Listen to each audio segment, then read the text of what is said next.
Hora do destaque internacional. Hoje o nosso Felipe Killing não estará conosco, está destacado por uma reportagem. Volta na segunda-feira, mas o Sandro Badaró está aqui com informações na quarta. Ah, é verdade. Segunda-feira. Uma quarta é a segunda da semana que vem, né? A quarta-feira de cinzas. O Donald Trump se reúne hoje com o presidente da Ucrânia, Volodymyr Zelensky. Constrangimento para o Zelensky, né, Sandro? Bom dia para você. Bom dia a todos. Talvez para mais gente. É um encontro bastante esperado em meio a embates entre o presidente dos Estados Unidos e o presidente da Ucrânia, Volodymyr Zelensky. Principal pauta hoje é o Donald Trump ter negado ou colocado em dúvida o que ele mesmo falou, ter chamado Volodymyr Zelensky de ditador. Ele foi perguntado ontem sobre um eventual pedido de desculpas a Volodymyr Zelensky. Nessa coletiva de imprensa ele confirmou essa reunião, disse que tem um grande respeito pelo presidente da Ucrânia, disse que quer a paz na região, mas que ela pode não acontecer se a negociação não for rápida. Lembrando, o presidente dos Estados Unidos chegou sim a chamar Volodymyr Zelensky de ditador, fez duras críticas contra a Ucrânia, já avisou, por exemplo, o Zelensky começou a negociar uma possível trégua ou fim da guerra, mas disse o seguinte, com a renúncia dele, mas para isso tem que garantir que a Ucrânia entre na OTAN. Trump já disse que isso não vai acontecer de jeito nenhum.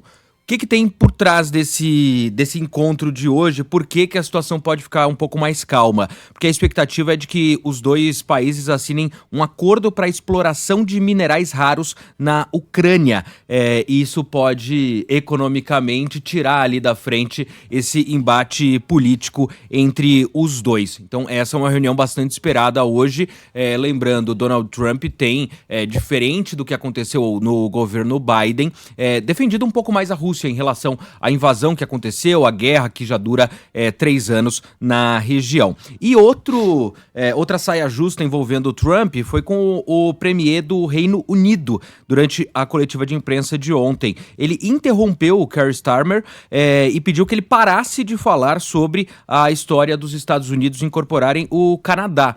Trump, desde até antes de assumir, já falava que o Canadá deveria fazer parte dos Estados Unidos, falou de outras regiões também, meio todo chamar o Golfo de Golfo americano. Uma dessas afirmações de Trump envolvia o Canadá. Ele, ontem, quando o primeiro-ministro foi questionado sobre essas declarações do Trump de anexar ou incorporar o Canadá, Trump disse que não tem nenhuma divergência com os canadenses. Valeu, Sandro. 8h03. Acho que tem um áudio aí, não tem não?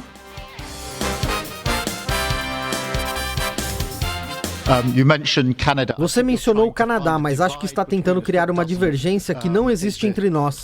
Somos nações muito próximas e tivemos ótimas conversas hoje, mas não falamos sobre o Canadá. Já é o bastante, obrigado. Esse já é o bastante obrigado, é o Trump falando, acabou. Lembrando, só pra fechar, que recentemente teve outra saia justa durante o encontro de Trump com o presidente francês, Emmanuel Macron. O Macron defendendo que, na verdade, basicamente os Estados Unidos tinham dado tanto dinheiro pra Ucrânia, e o Trump ali do lado falando, pare, não é bem assim. Então, mais uma saia justa. Hoje deve ter, né? Mas é uma reunião, a gente vai acompanhar pra ver o que sai desse encontro. O Zelensky tá passando por uma grande humilhação pública, né?